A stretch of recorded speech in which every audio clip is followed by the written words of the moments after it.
को प्रभु का धन्यवाद, उसकी महिमा करते हैं। मैं अपने जीवन की एक गवाही आपके बीच में बांटूंगी। वो गवाही मेरा दर्शन है जो मैंने देखा है, जो प्रभु ने मुझे प्रार्थना के दौरान दिखाया। मैं आपके बीच में बताना चाहती हूँ। मैं एक दिन प्रार्थना कर रही थी और उस प्रार्थना में परमेश्वर ने मुझे नरक का दर्शन दिखाया। मैंने जब नरक को देखा तब मैं उस नरक की तड़पन से तड़प उठी, मैं व्याकुल हो उठी। और मैं आपको बताती हूँ कि वहाँ पर कैसी कैसी पीड़ा है जो मैंने अपने शरीर पर सही है। मैंने उस पीड़ा में गुजारा है वो टाइम। मैं 1 घंटा लगातार प्रार्थना के बीच उस नरक के बीच में रही। और जब मैं धरती पर थी, प्रार्थना कर रही थी, तो मैं बेहोशी हालत में थी, मैं बेहोश हो चुकी थी। और उस बेहोशी हालत में मेरी आत्मा प्रभु यीशु के साथ में नरक में थी। मैंने नरक के द्वार पर खुद को पाया और मैंने पाया कि वहाँ पर एक पतली सी रास्ता है जो अंधेरे से भरी हुई है। उसके दाएं बाएं बहुत सी कोठरियाँ बनी हैं, जैसे जेल में खाने बने होते हैं वैसे वहाँ पर खाने बने हुए हैं। और मैंने देखा कि वहाँ इतनी गर्मी है, इतनी तपन है, वहाँ पर इतना घुटन है कि कोई इंसान वहाँ पर एक पल भी रह नहीं सकता है। और मैं उस बात को अपने अंदर सह रही थी कि प्रभु मैं किस जगह पर हूँ, परमेश्वर मुझे यहाँ से निकालो। मैं वहाँ रो रही थी और मैं यीशु से विनती कर रही थी बार बार, प्रभु मैं आगे नहीं बढ़ सकती हूँ, मुझे यहाँ से चलने दो, मुझे जाने दो और मुझे लेकर चलो। मैं ऐसे करके परमेश्वर के चरणों में थी और विनती करती रही, लेकिन प्रभु ने मेरे हाथ को थाम लिया और मुझे वहाँ से हटने नहीं दिया। फिर उन्होंने मुझे एक कमरा दिखाया वहाँ पर, जिस कमरे को मैंने देखा कि उस कमरे के अंदर एक आदमी है और जो आदमी जो है वो वहाँ पर सफ़ेद कलर की शर्ट पहने हैं और ब्लैक कलर की पैंट पहने हैं।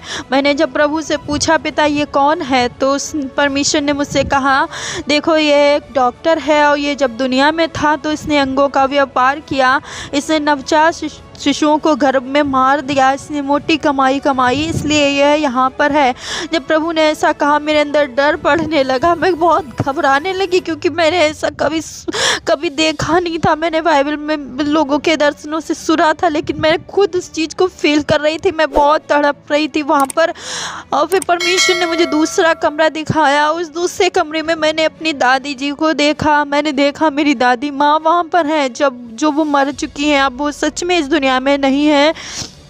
मैंने उन्हें देखा तो मैं और डरने लगी मैं। फिर प्रभु ने मुझे तीसरा कमरा दिखाया। उन्होंने मुझसे तीसरे कमरे के विषय में जब मैंने उनसे पूछा प्रभु ये कमरा खाली क्यों है, क्योंकि तीसरा कमरा खाली था, तो परमेश्वर ने कोई जवाब नहीं दिया। उसके बाद उन्होंने मुझे चौथा कमरा दिखाया जिसमें मेरे मरे हुए चाचा जी थे।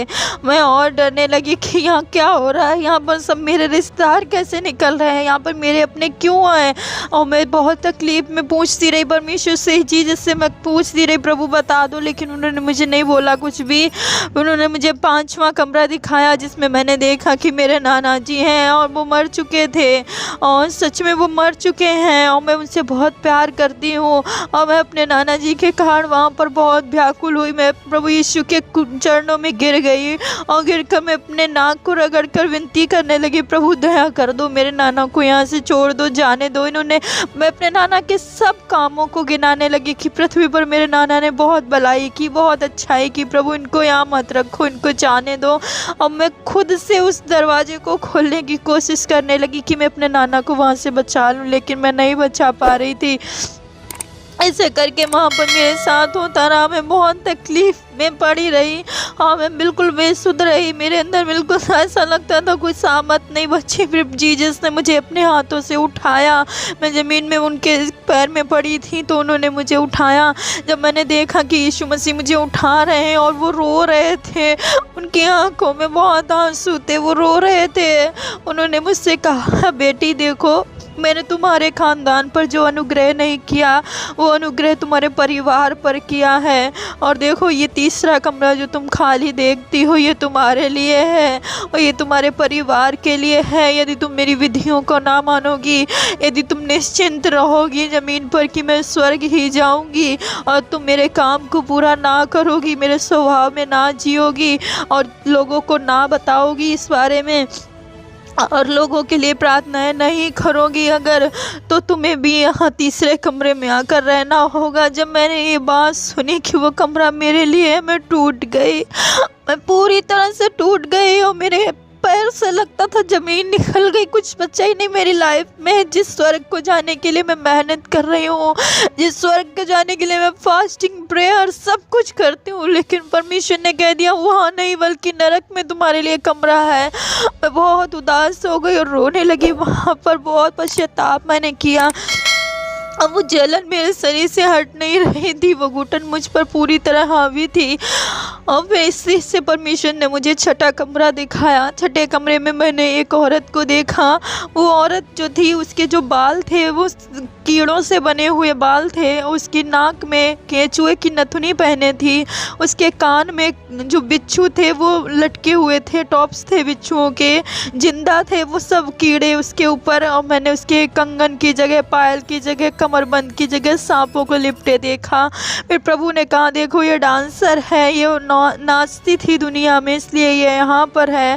फिर उन्होंने मुझे सातवां कमरा दिखाया। सातवें कमरे में मैंने बहुत सुंदर से लड़के को देखा जिसकी उम्र 21 से 26 के बीच होगी। मैंने उस लड़के को देखा, वो बहुत सुंदर था, बहुत ज़्यादा सुंदर था। और वो उसके हाथ में एंड्रॉयड बड़ा सा फ़ोन था, वो दोनों हाथों से अपने फ़ोन में मस्त था। और यीशु मसीह ने मुझसे कहा देखो बेटी, इसने अपना समय फ़ोन को दिया, इसने फ़ोन के ज़रिए बहुत दुनिया में पाप फैलाया। ये फ़ोन का दास था, गुलाम था, ये लोगों को अपनी ओर आकर्षित करता था, इसलिए यह यहाँ पर है। फिर प्रभु ने मुझे एक 8वां कमरा दिखाया। उस 8वें कमरे में मैंने देखा एक नेता बंद है। फिर प्रभु से पूछा ये कौन है, तो प्रभु ने कहा यह एक नेता है जो उद्योग मंत्री था, जो रेल मंत्री था। ये दोनों पद पर था, लेकिन इसने कालाबाजारी की, इसने जनता से धोखाधड़ी की, इसलिए यह यहाँ पर है। फिर जीसस ने मुझे 9वां कमरा दिखाया। 9वें कमरे में मैंने देखा कि वहाँ पर 14 साल, 15 साल, 16 साल के बच्चे हैं। प्रभु से पूछा प्रभु आपने कहा बच्चों को मेरे पास आने दो, फिर बच्चे यहाँ पर क्यों है पिता? आप ये सब क्यों है? मेरे समझ नहीं आ रहा था मेरे साथ क्यों हो रहा है ये सब, मैं क्यों देख रही हूँ? मैं नहीं देखना चाहती थी वो तकलीफ़ को, लेकिन प्रभु ने कहा कि देखो इन्होंने मेरी आज्ञा नहीं मानी, इन्होंने व्यर्थ अपना समय व्यर्थ चीज़ों में गंवाया, इन्होंने माता पिता को तुच्छ जाना, इस कारण ये यहाँ पर हैं। इस तरीके से प्रभु ने मुझे वहाँ पर 9 कमरे दिखाए और मैं उस 9 कमरों को देखते हुए तड़प रही थी। मेरे दिमाग से वो तीसरा कमरा नहीं निकल पा रहा था कि वो मेरे लिए रखा गया। और फिर परमेश्वर मुझे नरक के एक दूसरे भाग में ले गए। वो मैंने भाग देखा। उस भाग में मैंने देखा एक बड़ा सा पत्थर है, जिस पत्थर के चारों ओर दूत हैं और दूतों के हाथ में तलवारें हैं, जंजीरें हैं, चाबुकें हैं बहुत बड़ी बड़ी, और वो उस पत्थर पर घिस घिस के तेज बना रहे हैं। वहाँ मैंने देखा पीले कलर का चार्ट पेपर बैनर के जैसे लगा है, उस पे लाइनिंग से कुछ लिखा हुआ था। फिर मैंने प्रभु से पूछा प्रभु ये क्या हो रहा है सब? तो प्रभु ने कहा देखो ये दूत हैं और ये दूत इन मनुष्यों पर जाते हैं, मनुष्यों के पास, और इन्हें 4-4 घंटे के लिए एक एक पीड़ा देते हैं। इस पेपर पर टाइम टेबल बना हुआ है, इस पर हर दूत लिखा है, हर दूत का नाम लिखा है और पीड़ा लिखी है कि कौन सा दूत जाएगा और 4 घंटे कौन सी पीड़ा देगा।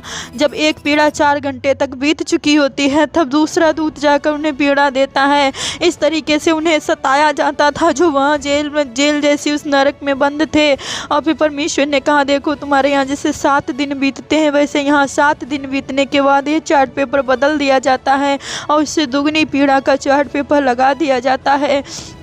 ऐसे करके मैंने उस दर्शन को वहाँ पर देखा। मेरे अंदर इतना खौफ, इतना डर था, मैं पूरी रीत से बेसुध थी और बेहोश हो चुकी थी। काफ़ी टाइम के बाद मुझे प्रार्थना में से होश आया तो मेरी फैमिली ने मुझे उठाया। मैं बेहोशी हालत में थी और मुझे सदमा सा लग चुका था। मैं ना कुछ बोल पा रही थी, किसी से सब पूछ रहे थे क्या हुआ, लेकिन मैं किसी से कुछ बोल नहीं पा रही थी। मुझे बिल्कुल मैं शॉक थी, मेरे साथ क्या हो गया ये। मेरे अंदर से मेरे रिश्तेदार वहाँ से आंखों से मेरे निकल नहीं पा रहे थे। वो तीसरा कमरा जो प्रभु ने कहा तुम्हारे लिए वो मैं भूल नहीं पाई।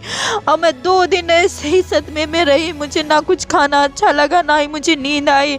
2 दिन मैं व्याकुलताओं से भरी रही। मैं लगातार प्रार्थना में रही। 2 दिन के बाद प्रभु ने शाम को मेरे ऊपर एक फिर से दर्शन दिया प्रभु ने मुझसे कहा, बेटी तू व्याकुल क्यों होती है, तुझे शांति मिले। देख आज लोग निश्चिंत हो चुके हैं और मैंने ये दर्शन तुझे इसलिए दिखाया ताकि तू लोगों में गवाही दे कि नरक में कितनी पीड़ा है, वहाँ कोई ना आए, वो उनके लिए नहीं है, मैंने उनके लिए नरक नहीं तैयार किया है। और तू लोगों को बता क्योंकि तू जिंदा गवाह है। और देख वो तीसरा कमरा सिर्फ तेरे लिए नहीं वरन पूरी मानव जाति के लिए है। जो मानव जाति आज निश्चिंत होकर बैठी है कि वो प्रार्थनाओं में है, वो उपवास में है और वो दर्शनों से भरे हैं, वो वरदानों से भरे हैं। कलीसियाएं आज निश्चिंत हैं। अगर वो ऐसे ही निश्चिंत बैठी रही तो वो उस तीसरे कमरे में पहुंच जाएंगी, क्योंकि वो मेरे स्वभाव में नहीं जी रही हैं। उनसे बताओ कि वो मेरे व्यवहार में जिए, लोग मसीह के स्वभाव में जीने लगे। प्रभु ने ऐसे मुझसे कहा तो मुझे तसल्ली और शांति मिली। मेरा आप सबसे बस इतना ही निवेदन है, मुझे प्रभु ने इतना ही प्रकट किया है। मैं आपसे हाथ जोड़कर निवेदन करती हूँ, मैं उस पीड़ा को सह चुकी हूँ 1 घंटे और मैं उस डर में 2-3 दिन जी हूँ। वहाँ बहुत तकलीफ़ है। अपने अपने परिवारों के लिए ज़रूर से प्रार्थना करें, अपने जीवन को अच्छा बना लें। कभी वहाँ जाने की कोई भी कोशिश ना करें, गलती से भी वहाँ मत कोई भी अपने कदम को बढ़ाए। जो इस ऑडियो को सुने आगे ऑडियो को पहुंचाए ताकि लोगों तक ये वचन जाए। वहाँ की पीड़ा असहनीय है, वो मैं अभी तक अपने ऊपर सह रही हूँ, मैं निकल नहीं पा रही हूँ उससे। वो गर्मी उस दुनिया की गर्मी से बहुत अलग है, वो बहुत अलग गर्मी है। वहाँ पर बहुत अलग घुटन है, वो अजीब सी घुटन है, वो मार देने वाली घुटन है, लेकिन मौत नहीं है वहाँ पर मौत नहीं है। प्रभु ने ऐसे करके मुझसे बात की, मुझे दिखाया। उसके बाद परमेश्वर में आपसे यही कहना चाहती हूँ कि प्रभु का आगमन बहुत निकट है। यीशु मसीह बहुत जल्दी ही आने वाले हैं और वो हमें लेकर जाएंगे, लेकिन हमें चुनना है कि हमें नरक में जाना है या स्वर्ग में जाना है। मेरा सबसे निवेदन है आप लोग अपने जीवन को अच्छे से तैयार करें ताकि प्रभु में हम सब स्वर्ग में मिलने पाए। नरक हमारे लिए नहीं बनाया गया, वो पीड़ा अपने बेटों को, बच्चों को, बेटियों को कभी नहीं देना चाहता है। मेरा आपसे विनती है, निवेदन है, इस ऑडियो को लोगों को बताएं, अपने अपने मसीही परिवारों में बांटें, हर एक जन तक इस बात को पहुंचाएं। प्रभु इस आवाज़ के द्वारा, इस गवाही के द्वारा, इस दर्शन के द्वारा आप सबको बहुत आशीषित करे। मेरी परमेश्वर से प्रार्थना है कि हम सब अपने अच्छे जीवन को बना लेने पाएँ, क्योंकि प्रभु का दिन निकट आ चुका है और परमेश्वर किसी भी घड़ी प्रभु यीशु हमारे लिए आने वाला है। यीशु आने वाला है, अब हमें जागना है। यीशु आ रहा है। प्रभु का धन्यवाद करते हैं। आप सबको प्रभु बहुत आशीष दे। सबको प्रभु यीशु के नाम में जय मसीह।